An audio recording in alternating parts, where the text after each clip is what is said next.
Hey friends, welcome in. Happy day 2? We're fully into the 24-hour mark of Yeah, Save&Raid, which is yes, amazing. very exciting. Really, really impressed with everybody. Was so exciting to when I got up this morning to watch everybody complete the first Half-Life game. I'm so glad that didn't happen while I was asleep, just so I could see that Oh victory for yeah, and everybody. Viscount did such an amazing job Yeah, with that final boss. it was so good. Wonderful. All right, so for this hour, we're going to be talking to Dr. Dan Reidenberg, and I'm going to let him introduce himself. Thanks, guys. And hello to everybody. It is awesome to be back here. Congratulations on the huge success that you've had so far and actually over the last 4 years. Uh, just a shout out and a thank you to all the leadership team that's made this possible and all the infrastructure that's going into behind this. Shout out to Eric for at Save and all the leadership there to really build this and expand this in new ways and exciting ways. That's been very, very cool to see. And I'm excited to be here. I've been in the background. For those of you who don't know, I've been in the background the entire time, and I'm stoked to be here and talking with you today. For those of you that don't know me, my name is Dr. Dan Reidenberg. Most people call me Dr. Dan.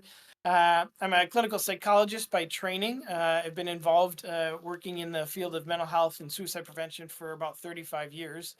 I'm an international expert in this subject, and I do a lot. I speak and train all over the world. I develop programs all over the world to help suicide prevention. I help countries develop suicide prevention plans and programs.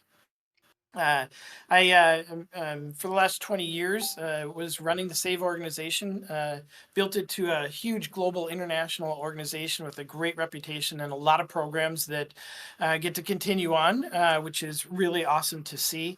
And I spend a lot of time in messaging, suicide prevention messaging, suicide prevention, postvention, and education. We'll talk a little bit more about that.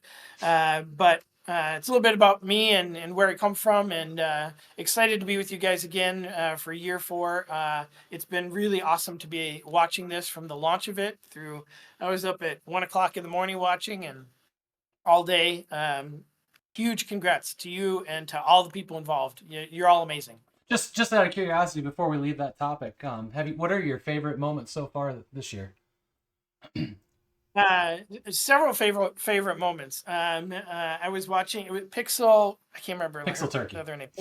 Pixel Turkey last night, I was trying to learn about this game, and I don't know anything about gaming. I know a lot about suicide. I know nothing about gaming. And all the years in the past, I was never really able to follow it or understand it that well. But watching, there was this red and green light that she Hmm. had to push to be able to stop these things coming down. I was learning. That was really kind of fun. It was frustrating, but because I wanted her to get through the conveyor belt, but so that was really fun Wonderful. watching that. Yeah, Yeah. watching it was a Colbert. I can't remember his Yep, name. Copert. Yeah. Colbert, who was on for the first time and talked about the stress and just being ready and practicing to get ready for this. There were so many things like that. I saw one person that was on and their mom was donating, and that was really awesome to me to see.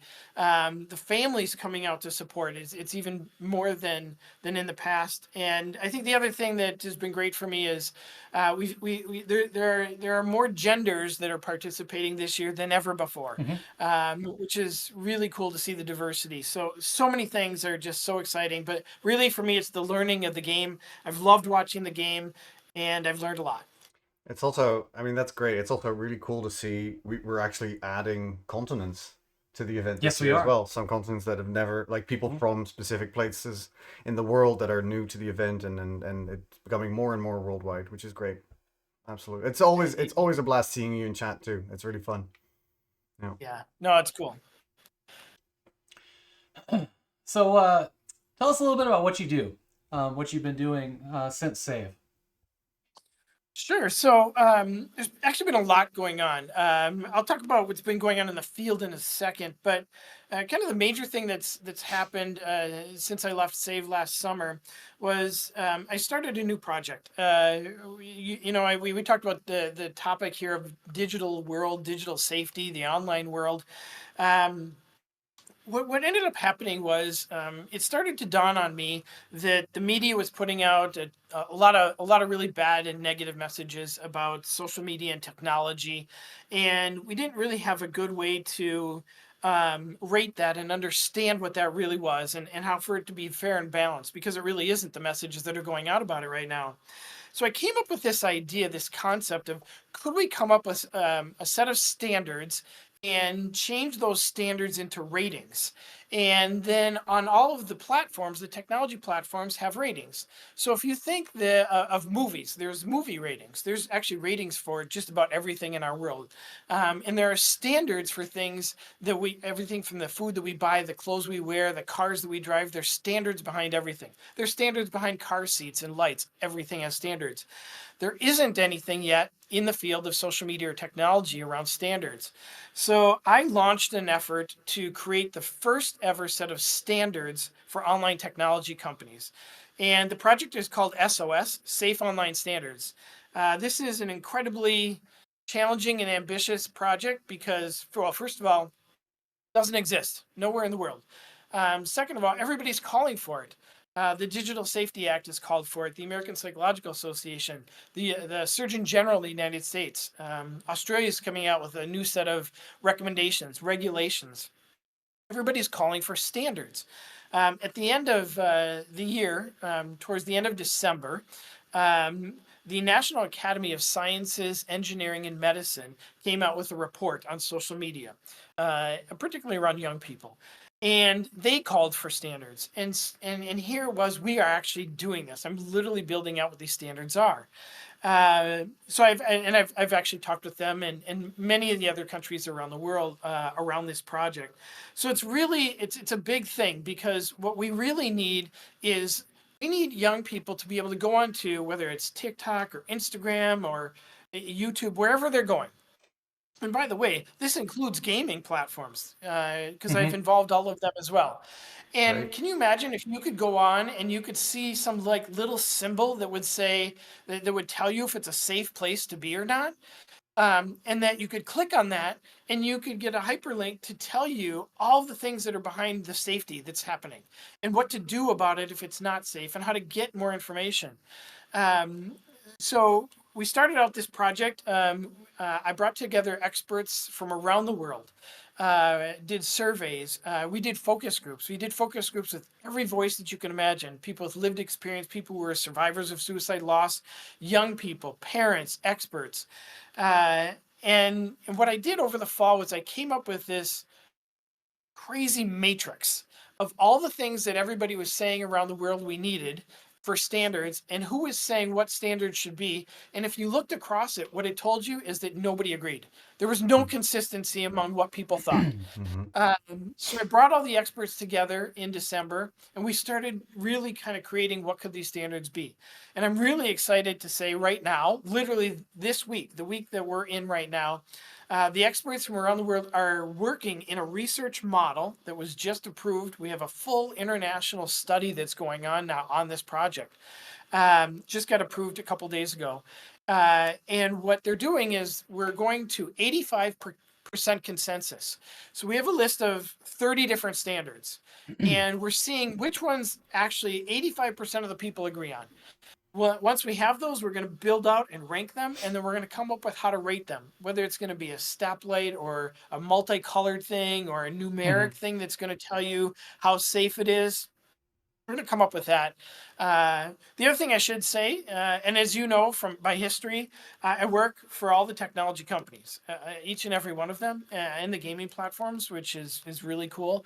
I have brought them along, and this is the first initiative that they're willing to support and that they're getting behind. So we're going to be pilot testing the standards with some of the technology companies here in a couple of months, and then we hope to be releasing them middle of the year, and then going big and broad with them. So it's a big project. So it sounds kind of like once that starts to roll out and people start adopting it, they will basically be in competition to get a better rating from each other, and will hopefully that'll push it further forward. Yes, in part, that's exactly right. There will be some incentive because, if, for example, if Meta or TikTok, really the two behemoths out there, or you can include Google and YouTube in that, if one or two of those sign on and they say, yes, we're going to adopt these standards, all the other companies are going to have to, right? And the Hmm. reason is because they're going to lose market share. Nobody Mm-hmm. is going to want their kid on a platform that isn't safe or isn't deemed safe. So we know that there's going to be some incentives there for them to do that and to do better. And just to be honest, most of these companies are trying really hard, and they are doing a lot behind the scenes that most of the public doesn't know. The stuff the media doesn't talk about for sure. There is a lot that goes on around trust and safety for all of these companies, even the smaller companies and the new up and up coming companies. They're all trying to develop policies and procedures to help people users safe. But there's always more that can be done. So there will be this kind of grading system that they will get graded, and then we'll see. So far, everybody has been very, very supportive of this, and it's exciting to see it kind of coming to light. It's not easy. We're not done yet. We're not there yet, but Hmm. we are definitely making progress, and it's moving very quickly. I mean, this is such a. The average time Sorry, go ahead. Just one thing. The Yeah. average time to develop standards is about 2 years, 18 months to 2 years. We've done it in about 6 months. Okay. Yeah, I was gonna ask about that. I can imagine that an endeavor of this scale with so many giant companies involved as well yeah, you don't want to rush that first of all, but it just takes a while. In what way are the bigger companies already involved in the process? Um, so they've been involved in giving feedback, right? So I'll give you a perfect example of something that has come up by every government regulator and all these different litigation that's happening around the world. It just happened in Florida actually this week. Age verification. They're demanding that these companies age verify users. And the technology just isn't there yet. They're working on it. They're getting closer. There's some things that can be done, but it's not foolproof. And the companies aren't ready to implement it. So to go to a company and say, hey, one of the standards is that you have to have age verification in place doesn't do them any good because zero of them, not even the big ones, could pass. So I've been talking with them about, what's realistic here, what really can be done, and what can't be done, because it doesn't do me any good to do things that can't be done. On the other hand, and again, to be completely fair, we have to push these companies a little bit. There's no doubt we have to do more. Hmm. Um, I do believe when I started, I was the first person to bring the technology companies together back in 2006. I brought them together out at was then Facebook and the companies that existed then. It was all done based on truly what Facebook said was that they had a moral belief. They had a moral belief that they needed to do something for users on their platform to keep them safe. I've never forgotten that almost 20 years later. And I still think that that's true. There's no doubt that there is a bottom line dollar figure here that impacts these companies, right? They're for-profit companies, Hmm. and they want market share, but they do want to do what's right, and they do a lot to do what's right. It's just the public doesn't know that. Another thing that we hear a lot about is algorithms, right? Everybody's got to change their algorithms. Um, it's fun for me to go around the world and ask people, how many of you have actually seen one of their algorithms? And zero people can say they've ever seen one. They can Hmm. complain about it. They've never seen them, right? I'm one of the fortunate people to have actually seen the algorithms. Now, frankly, I don't understand all of them in their entirety, but I've been able to see them and I can see what they do in action. Hmm. So I know that they're doing a lot to keep people safe already. A lot of it is around AI. And AI has been around. We've heard about it a lot in the last year in the public, but it's been around for a while, and they've been using it to identify people very early on who might be at risk. But we're still relying on other users to report people who are at risk. So there's a balancing act there that's happening around AI as well. So they're doing a lot, actually. Wow. We're starting to get some questions from chat. I kind of want to interject in here because they're coming up from this conversation. Yeah. One of the first questions that came up was, how are the standards going to be enforced? Or how would how would people envision that would happen? Good question. Yeah, it's an excellent question. So there's a couple different things that are going to be happening here. There are some federal and there are going to be some global kind of regulatory bodies that are independent.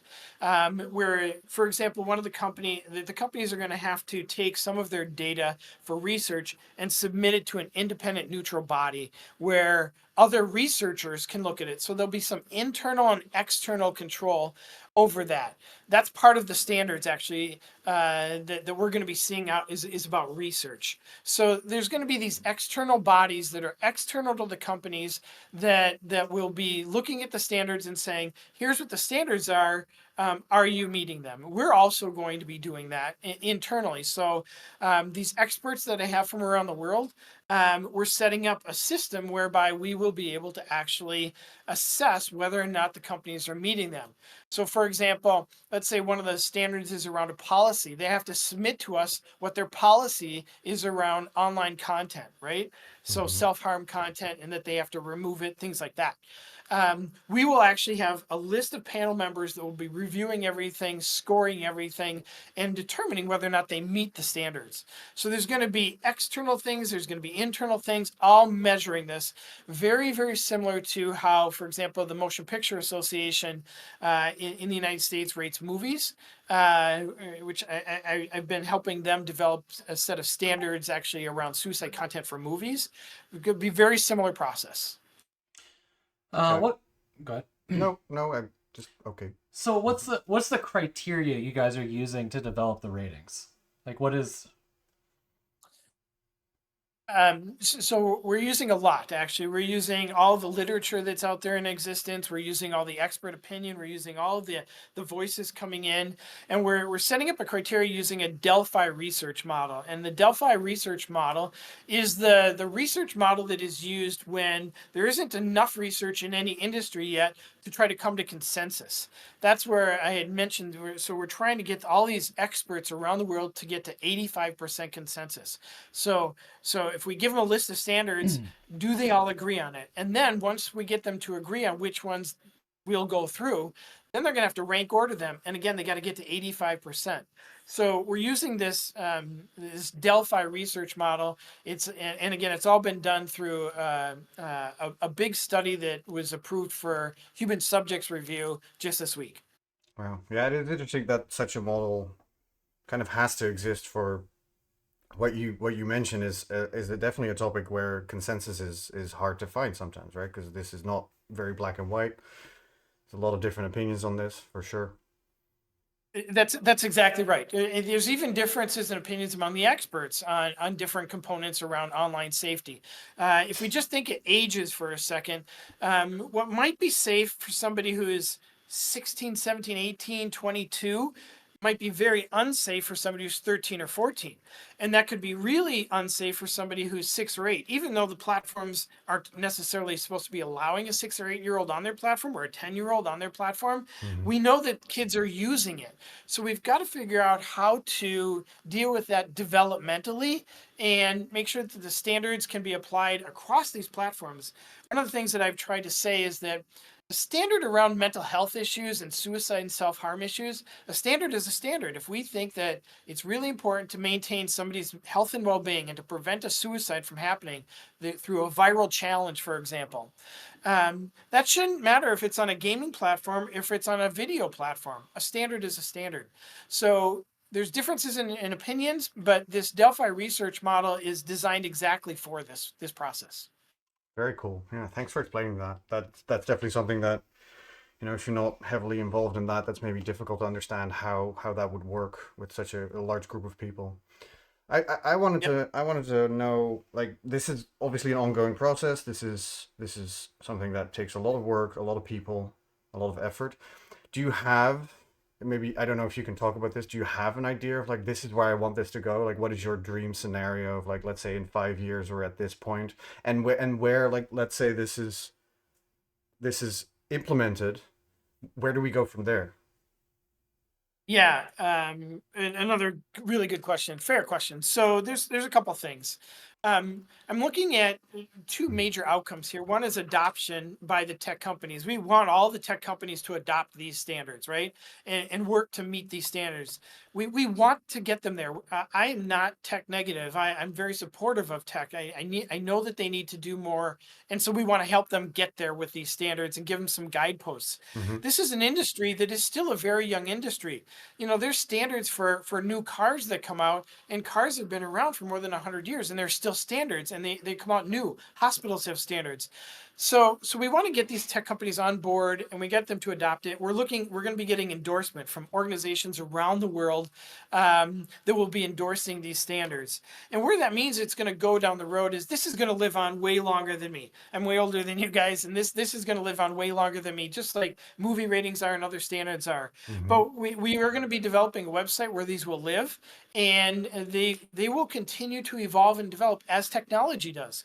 We're going to be first building out this for young people, 13 to 24. Then we're going to move it into adults. Then we're going to be looking at virtual reality, because virtual reality has a, as you well know, has some challenges to it as well. So I see this as an evolving, iterative thing that we're setting the very first foundation right now, and it is going to live on. It's going to have its own life. It's going to develop over time with what technology does, because as technology improves, we're going to have to continue to set standards with it so that the technology doesn't overtake us.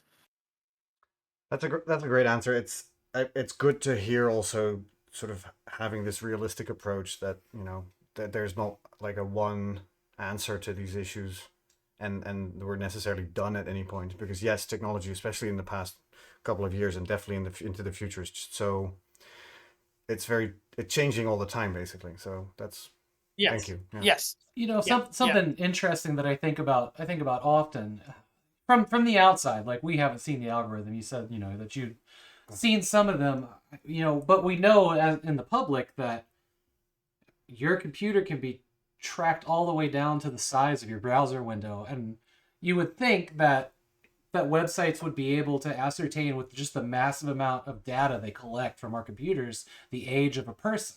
You would think they could leverage what they take from advertising data, which is extremely accurate, and be able to mediate content like that.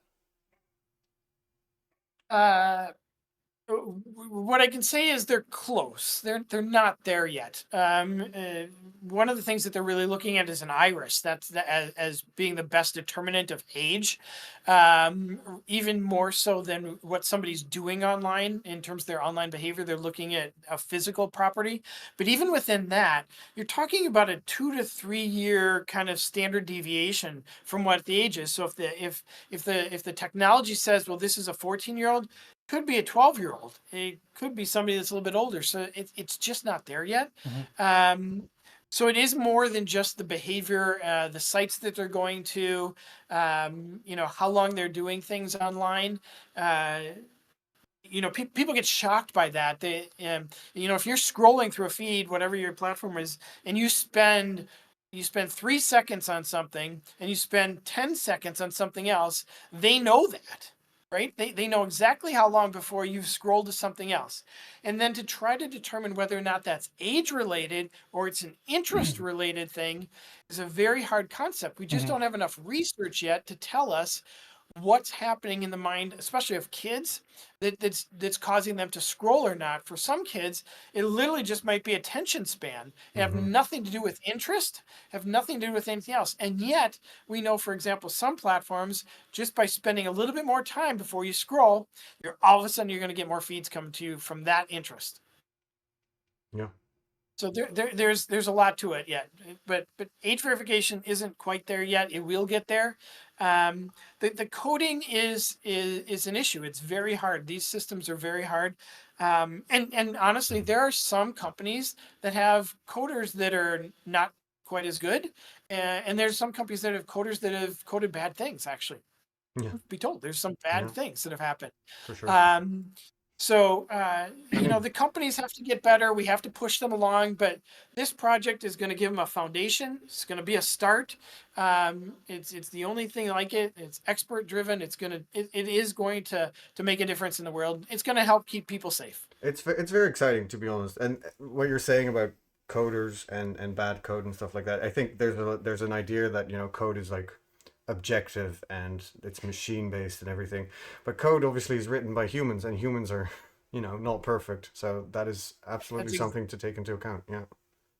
It's exactly right. And I know you got a lot of things you want to cover, but let me just end this particular piece on saying, so we're going to be doing more. We're going to be actually having an open public comment period coming up starting March 1st. Oh wow, that's I great. will shoot you a QR code.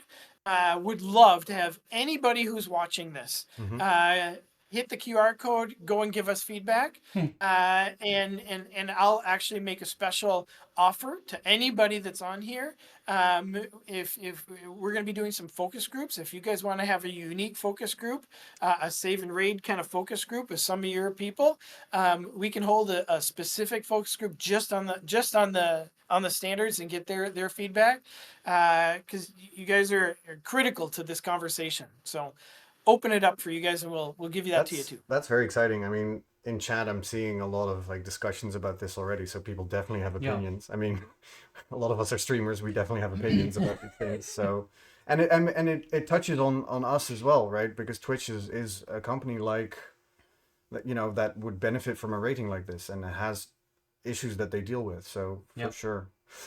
Before we move on, I do really like this question. It might be a little bit too much, sort of Sure, too go much ahead. detail. So we'll see how much we can talk about it. But someone asked the question about specifically the focus on protection of minorities, so people of color, queer people from the LGBTQIA community. How much does that play into like building the standards as like a focus point? Oh, fantastic question. Thank you for that question, whoever gave it. And it's huge, actually. Starting with last summer, when we did focus groups, we had specific subpopulations that were part of all the focus groups. It was part of the surveys. It is part of everything that we've tried to integrate, is every subpopulation in those voices, to make sure that we're including voices of people with lived experience, LGBTQ voices, survivors of suicide voices, African Americans, Native Americans, Hispanic Americans, and actually people from around the world. We've tried to include all of those voices in these conversations, and we're pushing for the same thing in this open public comment period. We're trying to get it out once we actually make the formal announcement about it, and put that out on March 1st. There's going to be a huge push to try to get as many of those populations to comment, because we need that among these platforms as well. So the standards. So that's about including them in the voice of developing it. But the standards are going to also address that. Wonderful. Thank you so much. Absolutely. This one's a personal and professional question. Seems like. Yeah. But Chad is wanting I to like know it. how much your like day-to-day work has changed since going from Save to SOS. Interesting question. It has been different. I don't worry so much, like when you run a big organization, you got to worry about raising money all the time, and that's a stress. You got to worry about tons and tons of staff and making sure that they're all okay, and that's a lot of stress. But in some respects, it's just shifted for me, because there's a lot of other things that I'm doing now in a deeper way than I was when I was at Save. So I have taken on a whole host of other things and activities that has added to my plate, and it keeps me very busy. I'm still dealing with, too many tragedies. We're having them every day, and helping families and helping companies and helping businesses deal with them, helping communities. So it's shifted. I've expanded in some ways. Don't miss some of the stress that poor Eric's got now, that he's got to worry about, but he's doing a good job with all that. So it's just shifted and rebalanced. Cool. Yeah. So you you said already that you wanted to address that later on, so maybe we can talk a little bit about that. One of the things that we've always valued in our conversations with you is learning about the advances and new knowledge and like responding to statistics of in the world of suicide prevention and mental health. Are there things that you're excited about? How do you feel like that's going? What is your top priority in terms of that? Yeah, so I'm excited about some of the things that are happening in the field. We're at this place in the field where there's a lot of frustration that's been building among experts around the world and researchers because we haven't seen the kind of advances that we'd really like to see. Um, Suicide rates have fluctuated over time. Some places it's going up, some places it's going down, some places it's staying the same.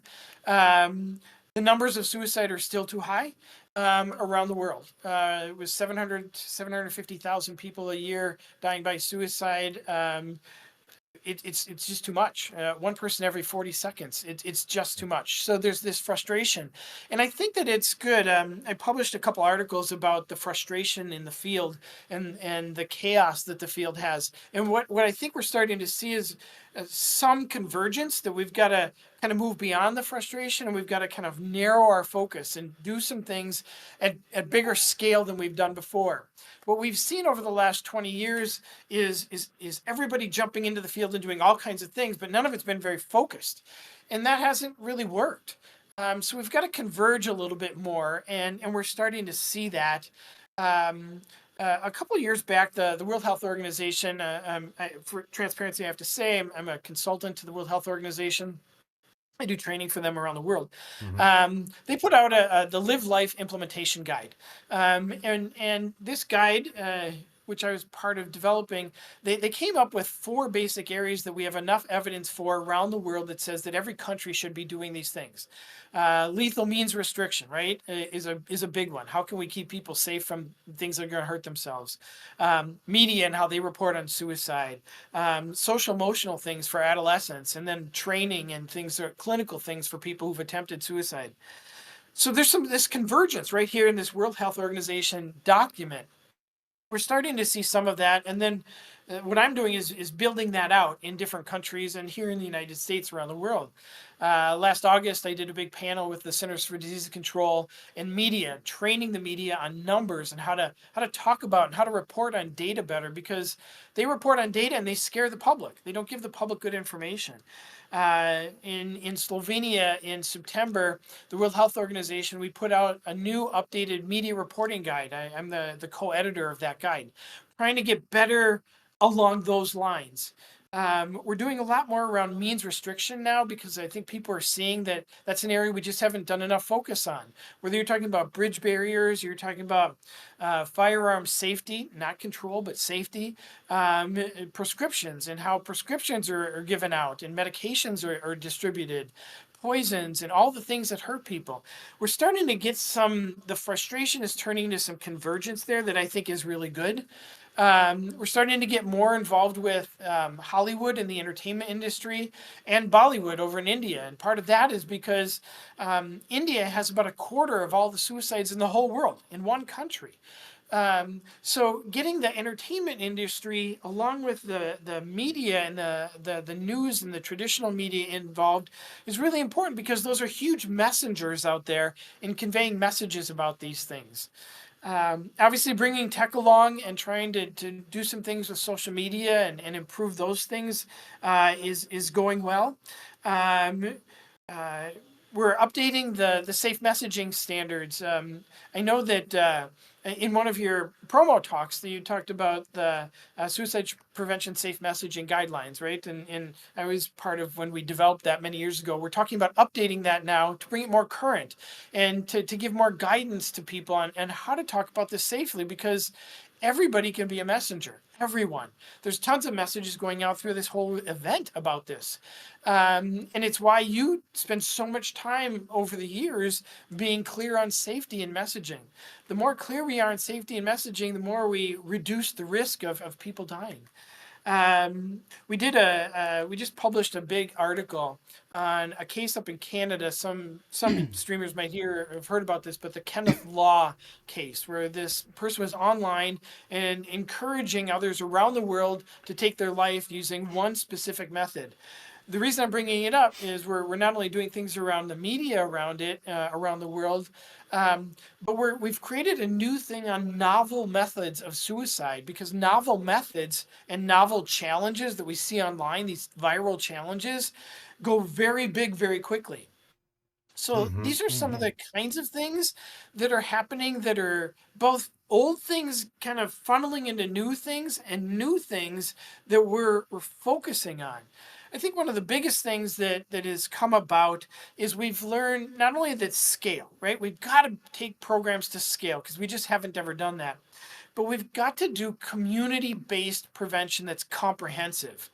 And we've talked about that in the industry for about the last 10 years. And there's some guides out there on it, but it's never really been done. The few projects around the world that have ever done anything comprehensive, unfortunately, their evidence is very limited. Even though there's a big project out there called Zero Suicide, and it came out a few years back, and it's a very fun name, and it's aspirational, and it comes from the Henry Ford Health System. And the idea is if you take a boundaried system, where you have a system where you can control everything, and you do perfect depression care, you can drop suicide to zero. They were able to do that until they stopped implementing it. Well, as soon as you stop implementing things, the suicides went right back up. We've never been able to see that anywhere in the world, Mm-hmm. a program that works. Right. So we're trying to look at community-based things, comprehensive things, and what can be sustained beyond like political administrations, funding sources, changes in leadership at companies, in communities when communities change. How can we keep these community-based programs going longer? I would say those are some of the things that are going on. Wonderful. Thank you so much for elaborating on that. I think we have one thing that we want to talk about. I will say there's been some questions from chat that might be a little, it's not off topic necessarily, but it might not be the time and place for that here. My question to you is, I think these questions are important, but this event specifically wants to really focus on like hope and the positive sides of what we're trying to do. Would it be okay if we collect some of these questions and ask you about them later, so that you can Oh, answer sure, of them course. on your own time? Okay, Oh, that's sure, of wonderful. Thank you course. so much. Yeah, Yeah. I think that would be good. And then I don't want these people thinking that we're ignoring their questions. It's just, we're making a decision to not address them right now. Yeah. One of the things that And I we've would done that in the past too. Yes, great. Yeah, well, thank you so much. One of the things that we would like to talk about is the fact. I mean, we've talked about this already. Like, we have a global participant group for this event. We've added, multiple continents, and it keeps growing, and it's wonderful. Very diverse audience comes with that. One thing that we all share is that we found a lot of connection and community. That's like a huge part of this event, and the reason why a lot of people join. Can you talk about how people can keep each other safe in virtual spaces or support someone who may be struggling? Yeah, I mean the community building that's happened through this event is one of the things that is it got me so excited about it, and doing things behind the scenes to support it. And it's so encouraging when I hear people supporting each other, giving people advice, and stroking them on the back for good things that they've done. Um, but there's also been people that have sent outreach, and I've seen a lot of in the chat. If you're struggling, call this number or go to this website. Um, it, well, here's the bottom line of what we know about community building and support. Compassion is the one thing that is the most key thing in keeping somebody alive. Um, I was just interviewed by the BBC, and they asked me the same thing. What's the one thing that anybody can do to help save somebody's life? Whether you're talking here in this model here online, or you're talking Mm-hmm. about sitting having coffee with somebody, you got to be compassionate. You have to be willing to listen to pain, and that's hard to hear pain. But when somebody's in pain, and then we push them off to somebody else, that's really hard for them. It increases their stigma. It increases their sense that they're devalued, and they're like, well, if this person can't hear it, well, why should somebody else listen to me? And it spirals them in the wrong way. So this sense of compassion around building community and just being there, being available, listening, even though it's hard, and offering some support and saying, look, hey, I maybe am not the professional here. Maybe I can't solve all your problems, but I'm here and I'm willing to listen. I'm willing to check in with you. I'm willing to reach out to you and make sure that you're staying on track. I'll be that kind of pressure test for you. I will be the thing that you can't do right now. Let my brain help you in this moment. You take a breather and then come up with some things and say, what's best for you right now? If you're going to take the next 15 minutes, right? I'm going to be thinking for you. I'm going to be watching out for you. What would make you happiest, right? Is it listening to music? Is it going to have a cup of coffee? Is it taking a walk in your neighborhood? What's it going to be? Maybe it's just going to be going to another stream and watching it and coming back and saying, yep, I'm still here. I'm still here waiting for you when you get back. It's that idea that we have this compassion that says that no matter what, if somebody's in pain right this minute, you're my main priority in the world. That's really the most important thing. And that's what this community is doing. I've seen it over and over and over again in every one of the streamers year after year saying, hey, you got a problem? Reach out to me. And what you've seen over years is some people have become friends. I'm looking at two of them standing next to each other who had never met in person until this year. Really? I mean, you guys have built this community. And when you build a community, you've got a safety network. And when that safety network is there for somebody, they can trust it. And when they trust it, then they feel more comforted and they feel like they can get through anything. Wonderful. What? Go ahead. I just want to drive that home a little bit more. And this is something that I've brought up almost every year that we've had this talk. But as streamers or community leaders, like, we are in the most unique and best position to be that ear for somebody in a moment of crisis, when we can make all the difference in the world.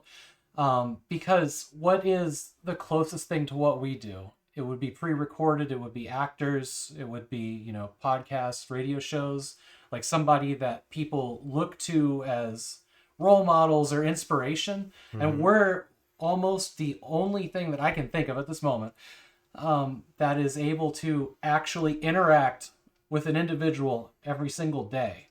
Yeah, in real time too. In real time, like, absolutely. Yeah, absolutely. And there's no mediators between us and somebody else. We don't sign things through a fan club or. And I think so. I'm glad. I'm glad you brought that up about real time, because I think it's two things. It's real time, and it's that you're real.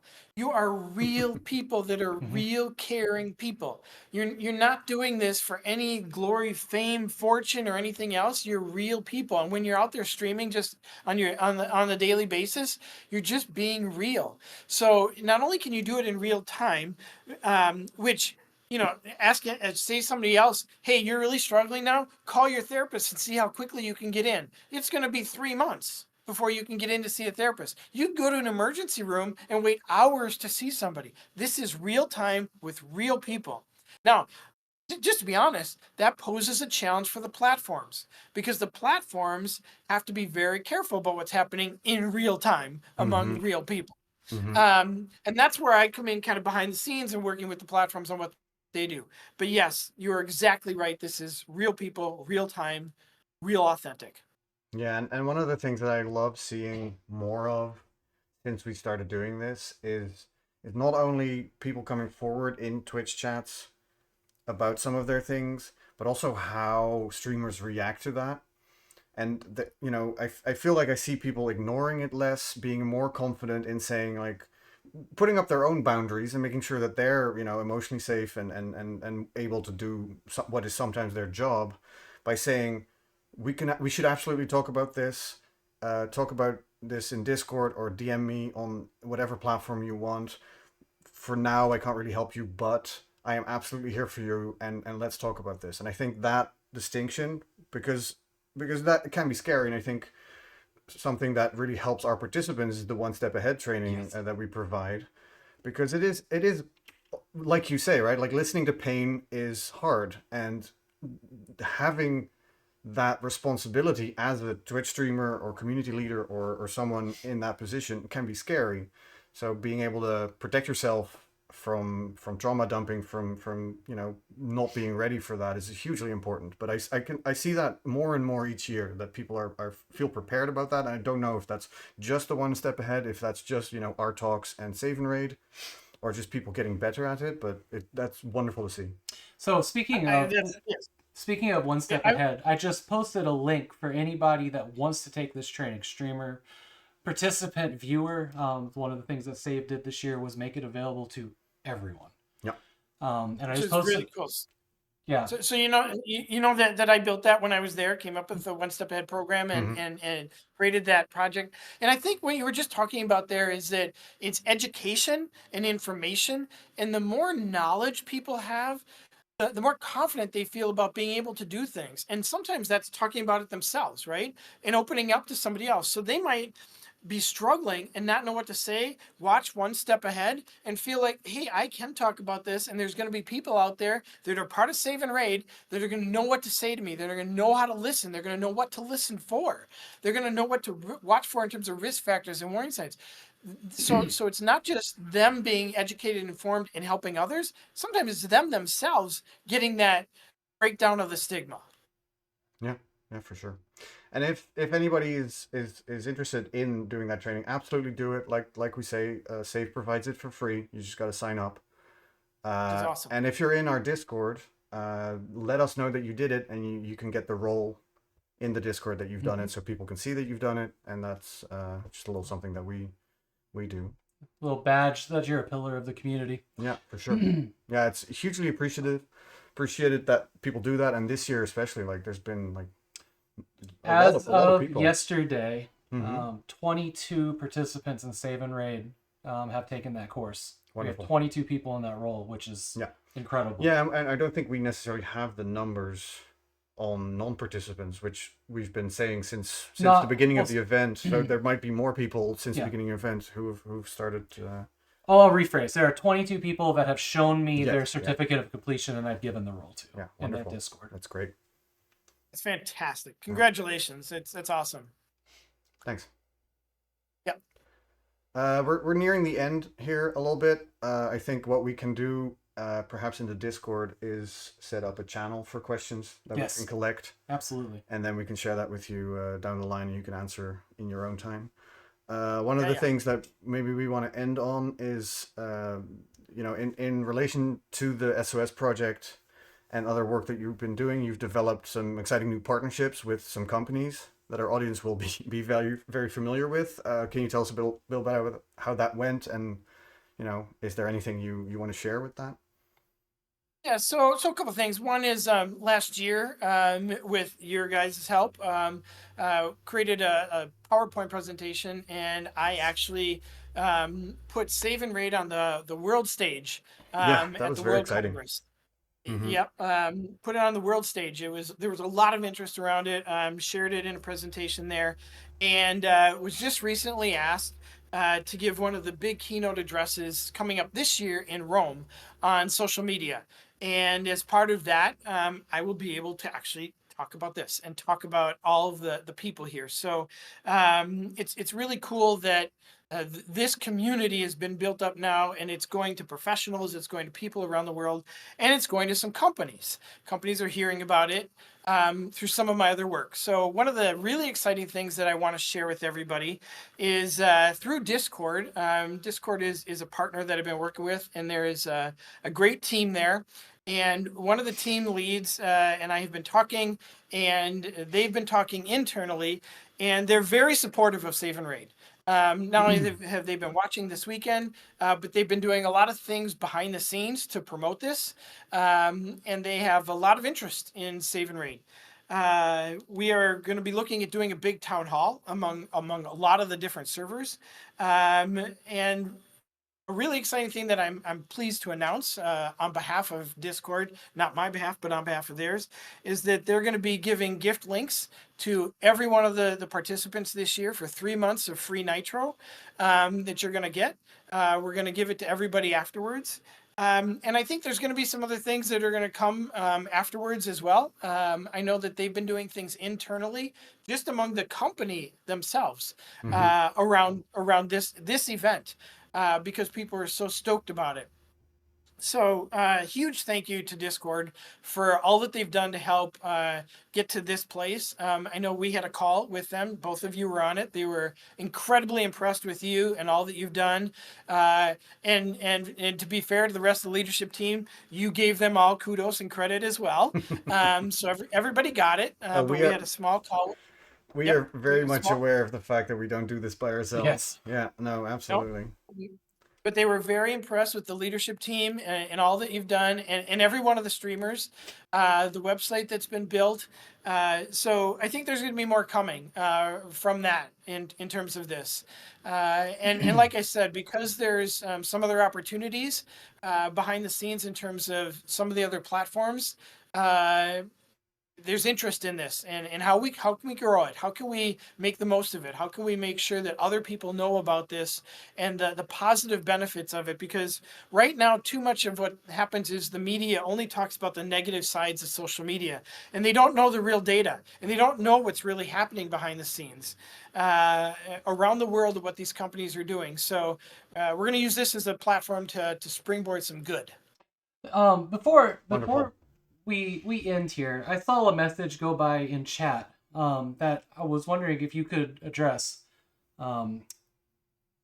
Somebody commented that they fear that, talking to somebody about suicide would push them into committing suicide by bringing it up.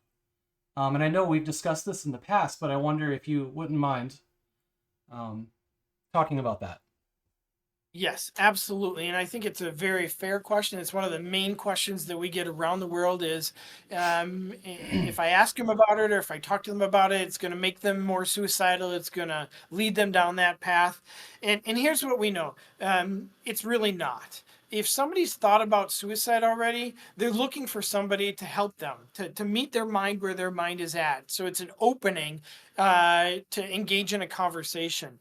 The one challenge around this is that we do have some people that are kind of bad actors out there in the world. They've been online, and they have encouraged people. They've supported people to take their life. So we do get that where somebody says, "I'm thinking about suicide," and they're like, "Well, here's an easy way to do that. Here, I'll give you 5 different methods. You go talk to somebody about this in that way. That isn't safe, and that could increase a risk of problem. But by and large, what we know is that if somebody's thinking about suicide, you don't have to worry at all about going up and asking them about it. How are you doing? How are you feeling? Have you thought about hurting yourself? Have you thought about dying? Do you just want to, you don't want to live anymore? However you want to say it, get the words out and start a conversation with them. Because it really, truly could be what saves their life. Yeah. Avoiding it because you're afraid could also risk their life. And a lot of people are afraid to do this. Media that interview me ask this all the time. And what we say to people all the time is, ask the question. You're much better off to ask the question and hear them say, "No, that's not what I was thinking about. I'm sorry if I misled you." Okay, fine. We'll have a conversation. But if that's what they were thinking about and they see that you're a safe person to talk to, you're going to save somebody's life. One other thing that people were wondering is, does SOS have any social media that can be followed so we can keep up with what you guys are working on? Yes. It's through the Mental Health Coalition, and I will get you that when I get you the QR code. Perfect. Great, wonderful. Yeah, But we'll be able to basically, share that for sure. yeah, if you go to Mental Health Coalition /SOS, I think you'll get to that page on there. But I'll make sure you get that, and I'll get you that QR code for the open public comment period. Perfect. And I'm really looking forward to being a part of that myself. And I Yeah. know a lot of people in chat. Yeah, no, absolutely. Because a lot of the questions that we've been seeing are people asking questions about how this gets created and who gets input. And I think that that's super important. And we really appreciate you including all of us here, viewers and streamers participating in this event. Because we are very passionate about this. Yes, very much. I mean, the fact that everybody's here, I think, is a good sign that we definitely care. Yeah. We take this seriously, and yeah, we really appreciate that. Thank you so much. Everybody does. You are a great community, and everybody is a part of this, and everybody's doing an awesome job. Every streamer that I've watched the first 24 hours has been awesome and very kind and caring people, doing their best, not for any of their own good, really to help a cause, and that's really awesome to see. And I know that that's going to continue. I'm going to continue to support and do what I can behind the scenes, and see how I can continue to build this. It's been great to have a Discord behind it. We'll see what else we can do. Congratulations to you guys and all of the leadership and all of the streamers that are a part of this, the families that have been supportive, and to Eric again for taking it to another level here. It's been great to see all of that happen.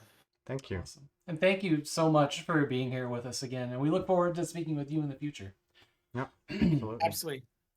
Anytime, guys. Thanks very much. Thank you. Yep, thank you. Yes. Good luck with the rest of the event. Absolutely. I'll be Absolutely. watching. Great. Have a nice day. Have a great day.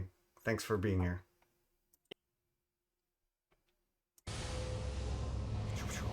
Okay.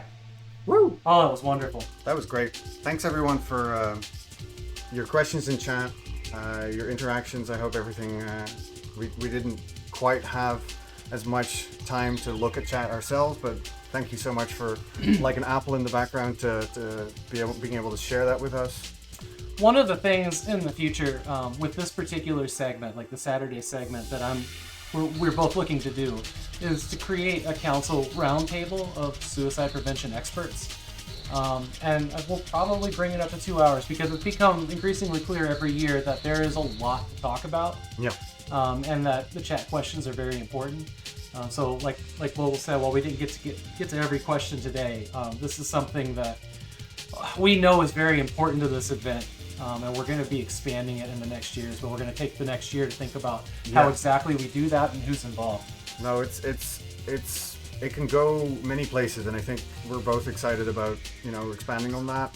And something that Dr. Dan touched on, obviously, with the SOS is that I think it's good to have multiple opinions and multiple people talking about this stuff, because there's so many people working in this field on different levels, and consensus on certain thing isn't a guarantee all the time. So yeah, to be able to share that with all of you and to be able to learn ourselves as well, because we're tangentially working in this field at this point, working towards raising money and awareness for something that we're not 100% familiar with. We're certainly no Dr. Dan, so this is a learning experience for us every year as well. So that is something that is very exciting to expand on throughout the coming years.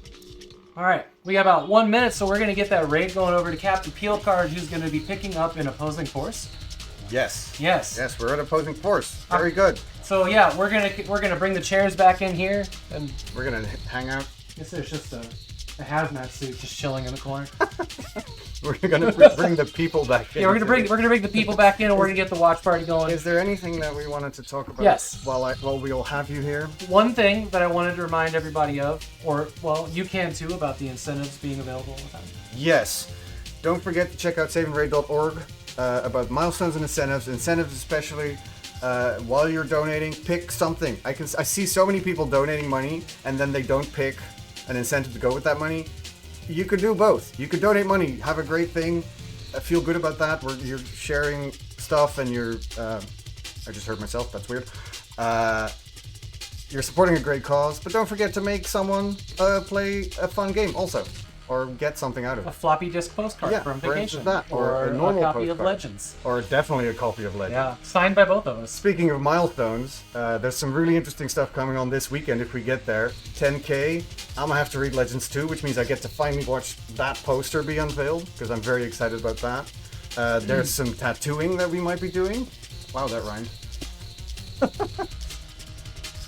So that's at 12.5K. We are already going so well this year. It's amazing, and thank you all for donating. Thank you all for being a part of that as well. And just watching everybody play Half-Life is so much fun. Just for reference on Legends and the poster he was talking about, it's going to be the second half of this book series. I equally love it and hate it. shout out to Tweegia for doing this amazing, Oh, God, yeah. amazing. Oh, their chat. Wonderful. Yes. I don't think I've actually talked to them before about this. And so it was revealed on stream to me yesterday, and I was speechless. It's so good. My facial expressions on that are just some of the best stuff that I've ever seen. It's wonderful. Thank you. All right, looks like Captain just went live. Yeah, we don't have to do anything with save files. That's nice. It's true. Yeah. All right. And don't forget, tomorrow, the next, basically same time slot as this time slot, we will be talking to Eric Mishi and Jen Owens from Save to talk more about what Save does and what Save is doing this year and how what we're doing for Save impacts what they do and what they do with the money. This year is going to be particularly interesting because Save is trying some new things and going in a couple different directions that we are very excited about. And they're very passionate about what they're doing in the future here, in the coming year. So make sure you tune in for that. Same time slot tomorrow. Yeah. I'm going to go ahead and start this raid. Thank you, everybody, for being here. Yes, thank you so much, all the participants, all the people who donate responsibly. You know, don't do anything I wouldn't do. And talk to the event with your family, with your friends. It's wonderful to see like parents and siblings donating, and seeing so many people here. Love y'all. I'm hitting the raid button. Yeah, Have fun with Captain Fuel Card. Bye everyone.